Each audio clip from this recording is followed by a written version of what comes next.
International cricket council ने T20 की international team में 3 भारतीय खिलाड़ियों को भी शामिल किया है।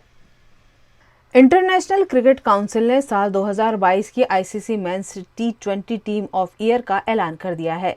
सोमवार को घोषित इस टीम में 3 भारतीय खिलाड़ियों को जगह मिली है। वर्ल्ड चैंपियन इंग्लैंड और पाकिस्तान के 2-2 खिलाड़ी चुने गए हैं। चौंकाने वाली बात यह है कि ऑस्ट्रेलिया के किसी भी क्रिकेटर को इस टीम में जगह नहीं मिली है। वहीं जिम्बाब्वे, आयरलैंड के एक खिलाड़ी चुने गए हैं।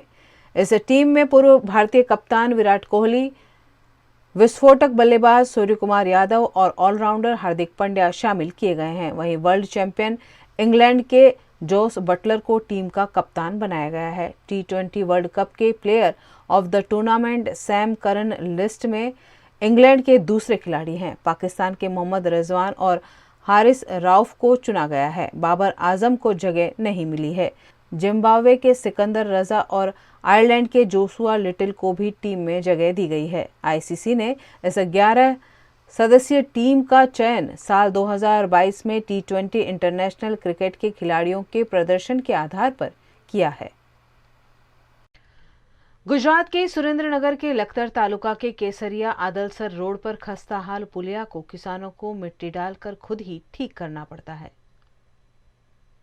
किसानों के हित में अलग अलग कदम उठाने की बात सरकार करती तो है, लेकिन देश का किसान तरह तरह की समस्याओं से परेशान है। लखतर के सुरेंद्रनगर में पिछले 5 साल केसरिया आदलसर जाने वाली सड़क पर उमई नदी का पुल खस्ताहाल है। टूटे फूटे पुल पर किसानों द्वारा खुद ही मिट्टी डालकर उसे आवाजाही लायक बनाया जाता है और जब नदी में पानी ज्यादा होता है तो किसानों को आने जाने में परेशानी होती है। हाँ, तो આપણે આ પુલ છે ને 5 વર્ષથી તૂટેલો છે અને આ આદલસર અને કેસરિયા અને જોડતો પુલ છે। તો અહીંથી ખેડૂતોને જવું હોય ને તો એ માટે અહીંયા પાણીના હિસાબે આ પુલ તૂટી જાય વારંવાર। તો ઘડિયા ઘડિયા આવું પરિસ્થિતિ થાય એટલે આપણે કોકના ખેતરમાંથી આવી તો એમને પણ નુકસાન થાય છે। તો આ તાત્કાલિક ધોરણે આ પુલ બનાવવા સરકારને વિનંતી। આ પુલ કેટલા વર્ષથી તૂટી ગયેલો છે? 5 વર્ષથી તૂટી ગયેલો છે। તો જ્યારે તમારે જ્યારે ખેતરે તૂટી ગયેલો પુલ હોય અને નદીથી પાર કરીને આદલસર તરફ જવાનું હોય ત્યારે તમારી પરિસ્થિતિ શું ઊભી થાય? તો બહુ જ ખરાબ। અત્યારે તમે જોઈ શકો છો અહીંયા આ રીતના પાણી હોય એટલે અહીંયા ટ્રેક્ટર પણ ન હાલી શકે, આમ નમી જાય। તમે જુઓ આ અમારો પુલ કેસરિયાથી આદલસર વચ્ચેનો છે। અમારા ખેડૂતોને ઘણી બધી તકલીફો પડે છે, અવર જવર થતી નથી। ચોમાસામાં આ પુલ વગર અમારે ખેતરની ખેતી એક મહિના સુધી બંધ રહે છે। આ પુલના અમે અરજીઓ આપેલી છે, બધું કરેલું છે, પણ કોઈ અમલમાં લેતું નથી સરકાર। આનું કંઈક અમલમાં તાત્કાલિક ધ્યાન લો અને સરપંચને પણ કહું છું કે તાત્કાલિક આનું અમલ આ પુલ કાયદેસર કરાવો જલ્દી ઉતાવળથી। અહીંયા પુલ ટપતા ટપતા બૈરાઓ છોકરાઓ અમુક ડૂબી પણ જાય છે। गुजरात के वडोदरा शहर में प्रसिद्ध सयाजी बाग में 1976 में शुरू किया गया प्लेनेटोरियम अब इतिहास बनने की कगार पर है।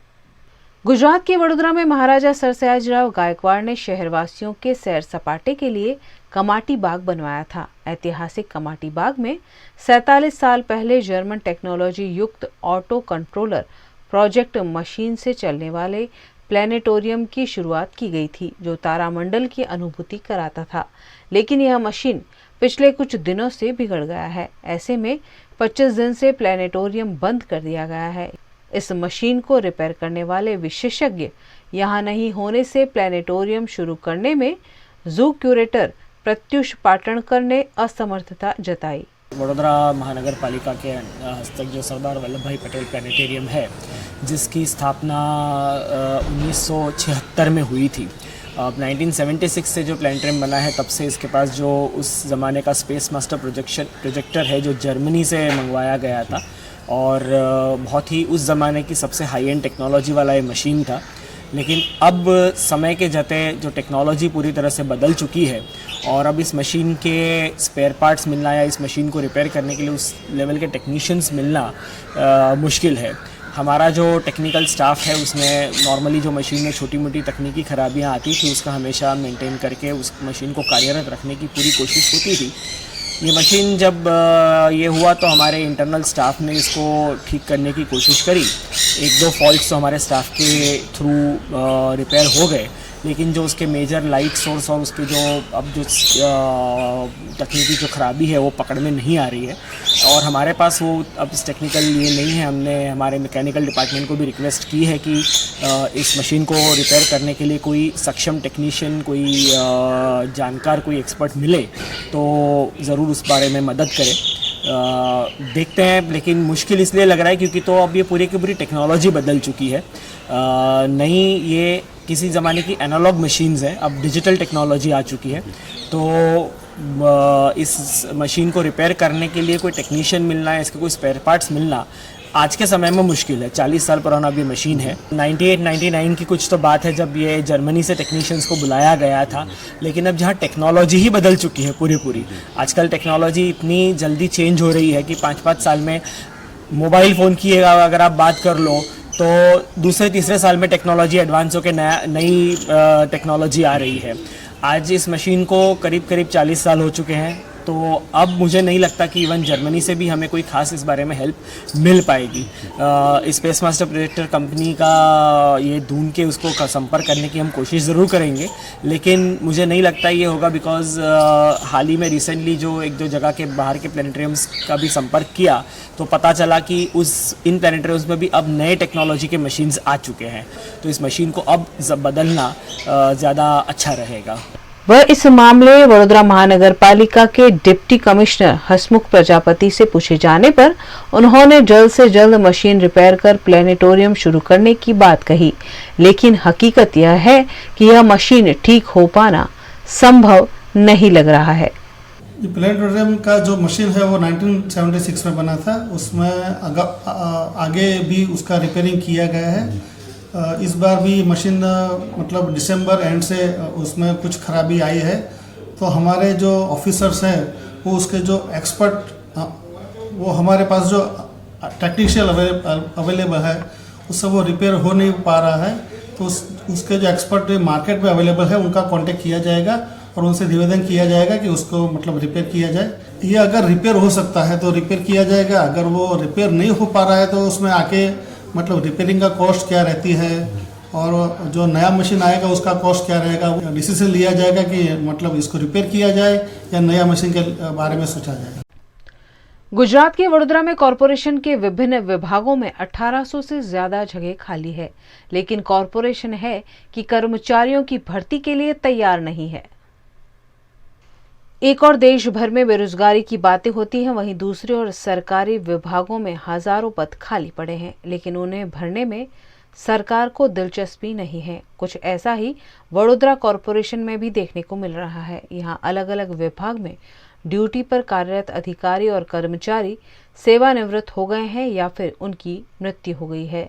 उनकी जगह कर्मचारियों की परमानेंट भर्ती के बजाय कॉन्ट्रैक्ट अंतर्गत कर्मचारियों की भर्ती की जाती है। करोड़ों रुपए कॉन्ट्रैक्टर के जेब में जाते हैं, लेकिन कर्मचारियों की भर्ती नहीं की जाती है, जिससे कॉरपोरेशन में इंजीनियर, वार्ड ऑफिसर, क्लार्क स्तर के कर्मचारियों की भारी कमी है। वडोदरा नगर पालिका में क्लास 1 में 37, क्लास 2 में 110 और क्लास 3 में 1700 कर्मचारियों की जगह खाली पड़ी है, लेकिन किसी को कर्मचारियों की भर्ती की फुर्सत नहीं है। वडोदरा महानगर पालिका में जो जगह खाली है उसमें ज़्यादातर जगह क्लास 3 की जगह खाली है, उसमें सीनियर क्लार्क्स और जूनियर क्लार्क का मतलब इंक्लूजन होता है। तो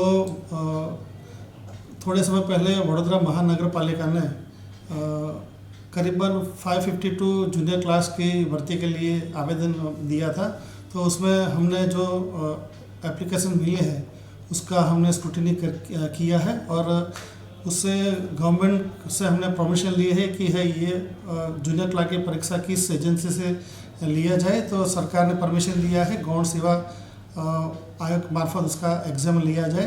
तो हमने उनको निवेदन किया है और उसका एग्ज़ाम है वो मतलब आगामी 2 महीने के अंदर लिया जाएगा, ऐसा हमको अपेक्षा है। गुजरात के वडोदरा में आवारा पशुओं पर सीसीटीवी कैमरे के माध्यम से नजर रखकर उनके मालिकों पर कार्यवाही की कवायद शुरू की गई है। गुजरात के मुख्यमंत्री भूपेंद्र पटेल ने वडोदरा महानगर पालिका को आवारा पशुओं की त्रासदी से नागरिकों को निजात दिलाने के निर्देश दिए हैं। इसी के तहत वडोदरा के सिटी कमांड सेंटर से आवारा पशुओं की सीसीटीवी कैमरों से मॉनिटरिंग की जा रही है, जिसके बारे में कमांड सेंटर के एडमिनिस्ट्रेटर जैनिश देसाई ने जानकारी दी। यहाँ पर हमारे 15 जैसे जो स्टाफ है वो ये काम में ही लगे हुए हैं और बड़ौदा शहर में जितने भी सीसीटीवी कैमरा लगे हैं वो कैमरा का जो सीसीटीवी सर्वेलेंस होता है वो सर्वेलेंस के मुताबिक जहाँ पर भी जाहिर मार्ग है और चौराहा होता है वहाँ पर अगर कोई गाय या और अन्य कोई कैटल घूमते हुए दिखाई देते हैं तो उनका हम फ़ोटो कैप्चर करते हैं। स्पेशली हम अभी गराई का जो ड्राइव चल रहा है उसके पीछे रीज़न ये है कि उनके कान में जो RFID टैग लगा हुआ होता है उसको आइडेंटिफाई करके आगे की प्रक्रिया करी जा सके, इसलिए जितने स्पष्ट दिखते हैं वैसे गायों का हम फ़ोटो लेके उनको ये फ़ोटोग्राफ्स को आगे भेजते हैं। उसके लिए काव टैग कैमरा करके एक व्हाट्सएप ग्रुप है जो कॉरपोरेशन के अन्य अधिकारी कर्मचारी के साथ जुड़ा हुआ है, उसमें हम ये फ़ोटोग्राफ्स को भेजते हैं। फ़ोटोग्राफ्स तो बहुत सारे हुए लेकिन उसमें से RFID टैग जो क्लीन दिखती होगी उसी का आगे काम किया जा सकता है, क्योंकि हर बार क्या होता है कि मूवमेंट होती है तो गाय आगे पीछे चली जाती है या ऐसा भी होता है तो वो फिर फाउल होता है। लेकिन ज़्यादातर जितने भी फ़ोटोग्राफ्स है वो सब हम यहाँ से भेजते हैं और अभी तक में मेरे ख्याल से 400 से ऊपर फोटोग्राफ। पूरा शहर जहाँ पर भी CCTV कैमरा लगे हैं, चौराहे पर है चाहे जाहिर मार्ग है वहाँ पर लगा है, वो जो भी CCTV कैमरा उसमें कहीं भी दिखता है हमारे जो स्टाफ में उसमें डिस्ट्रीब्यूट किए जाते हैं कैमरे और वो कैमरा में से जिस भी कैमरा में ऐसा कोई पिक्चर दिखता है तो उसको हम कैप्चर करके उसको भेज देते हैं। कितने कैमरे के कवर होता है? 1400। वडोदरा महानगर पालिका ने काफ़ी दिनों से कैटल कंट्रोल का एक्शन शुरू किया है, तो आप महसूस कर रहे होंगे कि उसमें अभी जो रास्ते पे कैटल जो घूमते हैं उसका काफ़ी मतलब नंबर डिक्रीज़ हुआ है। हमारा जो CCC control and command centre है वो स्मार्ट सिटी के अंतर्गत बनाया गया है, तो उसमें हमने जो CCTV कैमरा लगाए हैं वो रोड पे जो घूमते हैं कैटल उसका मतलब वो इंस्पेक्शन कर सकते हैं। दूसरा हमारे वहाँ 29 जो न्यूसेंस स्पॉट है जो मतलब सार मार्केट के नज़दीक में रहते हैं या वहाँ जहाँ लोग कूड़ा कचरा फेंकते हैं, ऐसा हमारे सिटी में 29 स्पॉट्स है, वहाँ भी हमने कैमरा लगाया है। तो हमारे पास कैमरे का कैपेसिटी इतना है कि वो 1 मीटर तक का वो देख पाए, तो हम उसके ये कैमरे की मदद से हम कैटल पे अगर वो टैग लगा है तो उसका नंबर रीड करते हैं, उसके ऑनर को आइडेंटिफाई करते हैं और उसके सामने FIR भी दाखिल करते हैं। अभी तक 13 कैटल ऑनर के सामने हमने FIR किया है।